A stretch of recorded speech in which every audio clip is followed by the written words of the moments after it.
Herzensgrüße vom 18. Juni 2025. Von dreisten Bambis und Raubrittern. Hallo ihr Lieben. Ich habe es ja schon oft gesagt. Es sind die ruhigen Tage, die mich am meisten erschrecken.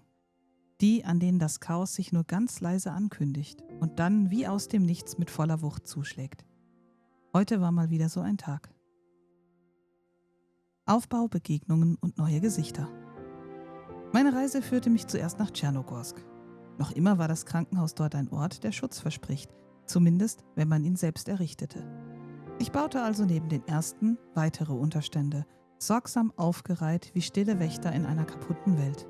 Am Ende waren es 5.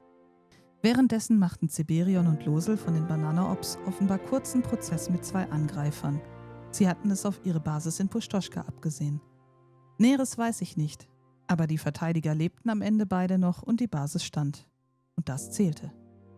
Die Beresino Boys berichteten von einer scharfen Bärenfalle im Sommerlager bei Kelm. Eine Warnung, die ich ernst nahm. Kala J und Yannick jagten Schweine bei Prigorodki und grillten, so wie es sich für ein richtiges Küstenleben gehörte. Doch Yannick, der hat es mal wieder eilig. Weiter nach Elektrosawodsk, wo er prompt einen Unfall hatte. Ich also wieder los. Ich überließ ihm Kühler und Zündkerze, eine kleine Reparatur, ein großer Gefallen. Wo wir von Gefallen sprechen, ich tauschte mit Kala J Plattenwesten. Er mochte meine Farbe wohl lieber und ich bevorzugte beige oder schwarz. Also eine Win-Win-Situation. Besuche, Begegnungen und falsche Fährten. Ich begegnete einem jungen Bambi. AJY. 2 Hühnchen hatte er dabei, aber kein Messer. Wir halfen natürlich aus. Über der Restwärme des Lagerfeuers brutzelten wir sein Federvieh, während ich ihm ein paar improvisierte Handwickel überreichte.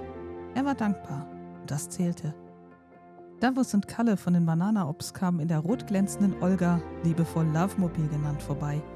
Sie nahmen Essen mit, wir tauschten ein paar Worte aus, dann zogen sie weiter. In Beresino dann eine etwas weniger charmante Szene. Ein Bambi namens Zwieback versuchte während der Fahrt in meinen roten Gunther einzusteigen. So nicht, Freundchen. Erst mal reden, dann reisen. Am Ende brachte ich ihn trotzdem zum Auffanglager. Angriff und Verantwortungsdiffusion. In Tulga traf ich auf einen Ritter. Rüstung, Helm, Schwert. Ich fuhr mit meinem Auto vor, grüßte freundlich, sagte, dass ich nichts Böses wollte und friedlich sei. Fragte nach, ob er was brauche. So wie ich es immer mache, wenn ich einen Fremden sehe. Als er auf mich zukam, bat ich ihn darum, nicht anzugreifen, versuchte möglichst entwaffnend zu sein. Er schlug zu, bevor ich überhaupt reagieren konnte. Das Schwert schnitt durch meine Kleidung. Ich stöhnte und setzte das Auto schnell zurück. Ich schimpfte wie ein alter Marktvogel und dann, ach hey, stellte sich heraus, es war Avendor. Angestachelt von den Kommentaren seiner Funkkollegen hatte er rot gesehen, naja, im negativen Sinne, und blind zugeschlagen. Keine echte Entschuldigung kam, nur ein halbherziges Sorry, dass die mich angestiftet haben, als ich ihn drängte. Es ist immer dasselbe. Pilze, Verwechslungen, Gruppenzwang. Aber wo bleibt die Verantwortung? Wo die Haltung? Auf der Strecke natürlich, bei den anderen. Da ist sie gut aufgehoben. Versteht mich nicht falsch. Verwechslungen passieren. Unfälle passieren. Aber ich wünsche mir danach bitte Haltung und Verantwortungsübernahme. Und wer mich kennt, weiß, dass ich selten auf Rache aus bin. Aber Respekt, ja, den wünsche ich mir. Die Arbeit der Samariter ist tagtäglich gefährlich genug. Da ist es meiner Ansicht nach nicht zu viel verlangt, wenn man sich zumindest bei Freunden sicher fühlen können sollte. Immerhin, 2 aus seiner Gruppe zeigten Anstand. Ich nahm Avendor am Ende trotzdem mit, zurück nach Prigorodki. Aber richtig fühlte es sich darum nicht an. Zu viel war mir in der letzten Zeit passiert. Ich hatte aber nicht viel Zeit, mir darüber Gedanken zu machen. Auf dem Weg explodierte plötzlich die Tankstelle in Elektrosawodsk, gerade als wir vorbeifuhren. Der Schreck fuhr mir durch die Glieder, aber ich behielt die Kontrolle über das Auto. Definitiv eine Falle. Wir flohen. Abendruhe. Fast. Zurück am Camp war Silas da, wie so oft inzwischen. Eine Konstante im Wirbel des Wahnsinns, die Ruhe im Auge des Sturms. Wir grillten zusammen, Fisch und Kartoffeln. Ruhig, wortkarg. Eigentlich hatte ich gedacht, der Abend würde ruhig enden. Ein letztes Grillen am Lagerfeuer, ein letzter Blick auf das Meer und dann Schlaf. Doch wie so oft in Tschernarus sollte es anders kommen. Zunächst begegnete ich Safira am Ortseingang von Prigorodki.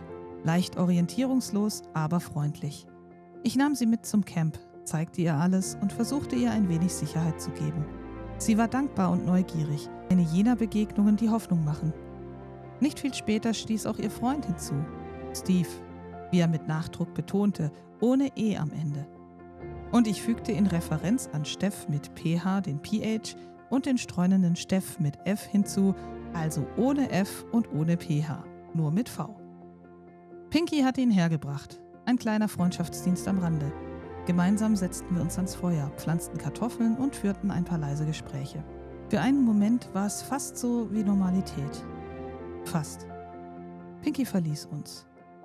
Und dann, wie aus dem Nichts, setzte sich ein Bambi zu uns.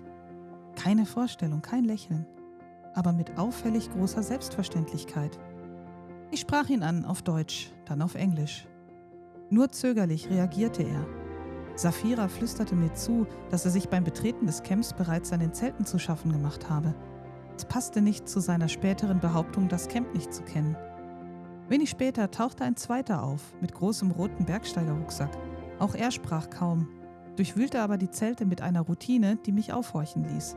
Ich fühlte mich plötzlich wieder angreifbar und blieb bewusst auf Abstand. Als sich die beiden schließlich als Mike und Baba Yaga vorstellten und nach einer Zündkerze oder einem Taxi fragten, ausgerechnet, wurde ich hellhörig. Sicherheitshalber hatte ich weder Kerze noch Batterie am Mann und ein Taxi war auch nicht verfügbar, da ich am Camp noch jemanden erwartete, John. Vorsicht ist nicht Misstrauen, es ist Selbsterhalt. Der eine begann ein Beet anzulegen, der andere starrte noch immer lange auf mein Auto, das ich mitten im Camp geparkt hatte und das ich John übergeben wollte. Zum Glück war es abgesichert. Als sie es dann gar zu arg trieben, schnappte sich Silas seinen Besen und schwenkte ihn bedrohend über seinem Kopf. Die zwei verstanden die Geste und zogen sich zurück. Als sie am Morgen schließlich gingen, atmeten wir alle auf. Doch dann fand ich es im Zelt. Ein Herz aus Kürbiskern, eine Botschaft, eine Handschrift, ein Gruß oder eine Warnung. Da fiel es mir wie Schuppen von den Augen. Die Hütchen waren hier gewesen. Erst jetzt fiel mir auf, dass der mit dem roten Bergsteigerrucksack einen Cowboyhut aus dem Zelt genommen und sich aufgesetzt hatte. Mike hatte er sich genannt, wie ihn Mike Litoris. Typisch. Ja, das waren die Hütchen gewesen. Unser erster sprachlicher Kontakt. Oder besser gesagt, das erste Flüstern. Und ich war froh, sehr froh, dass das Auto im Camp nicht fahrbereit gewesen war. Denn sonst hätte John es vermutlich nie erhalten. Theaterstück und ein drittes Bekennerschreiben. Und wieder einmal war Cohn zum Thema geworden. Eine Figur zwischen listigem Wirt und eigenwilligem Einzelgänger. Dieses Mal meldete er sich mit einem weiteren Bekennerschreiben zu Wort, seinem dritten. Und wieder drehte sich vieles um ihn, sein Revier, seine Regeln, seine Sicht der Dinge. Er sprach von einer Aktion, die ich zwar kannte, aber nicht in dieser Detailtiefe. Am 3. Dezember 2024, so schilderte er, hatte er die komplette Basis von Nigo bei Krona eigenständig abgebaut. Nicht aus reiner Zerstörungswut, nein, Cohn wäre nicht Cohn, wenn er nicht ein wenig Stil walten ließe. Er habe den gesamten Inhalt in rund 20 Holzkisten verstaut und ordentlich neben dem Gebäude verbuddelt. Nicht nur das, später überließ er den Jungs sogar Baumaterial, 4er-Zahlenschluss und Nägel, eine Art Wiedergutmachung, oder sagen wir, ein Schlussstrich mit Schleife. Er sagte, Krona sei sein Revier gewesen, auch wenn er selbst dort nie gebaut hatte, und er wolle keine Nachbarn. Nigo, so erzählte er, habe es mit Fassung getragen. Sein Kumpel Bloody hingegen eher nicht. Der hätte ihn am liebsten gelyncht. Verständlich. Ich konnte mich erinnern, die Geschichte hatte längst die Runde gemacht und ich hatte sie auch erst kürzlich hier angeschnitten.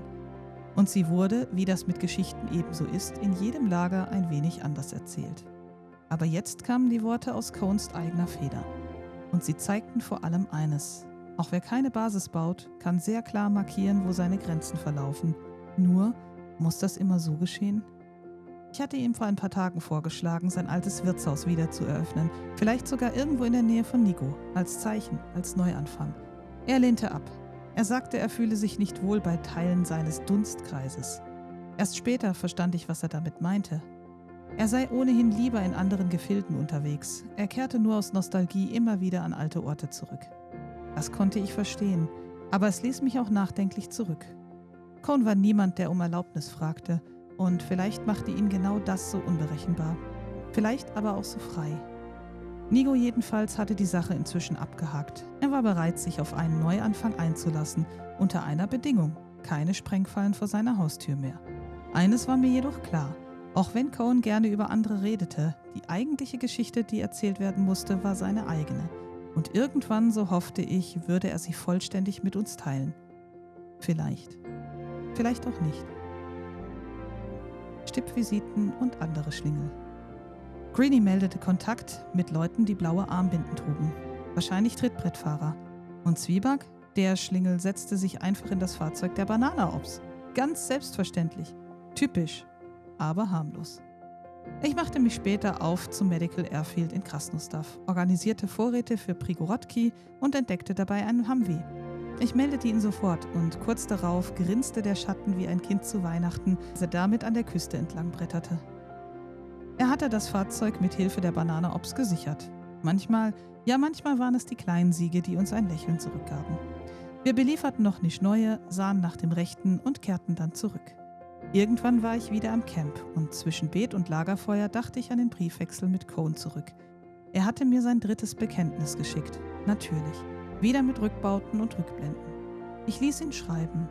Doch was mich bewegte, war die andere Frage: Wann beginnen wir endlich damit, nach vorne zu blicken und nicht immer nur rückwärts zu schimpfen?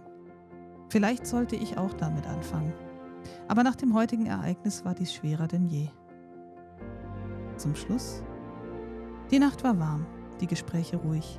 Doch meine Gedanken kreisten noch um die Kürbiskerne, die das Herz formten. Ein Zeichen, eine Warnung.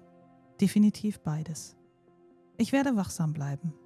Bleibt auch ihr wachsam und vor allen Dingen bleibt am Leben. Gezeichnet: Herz aus Gold.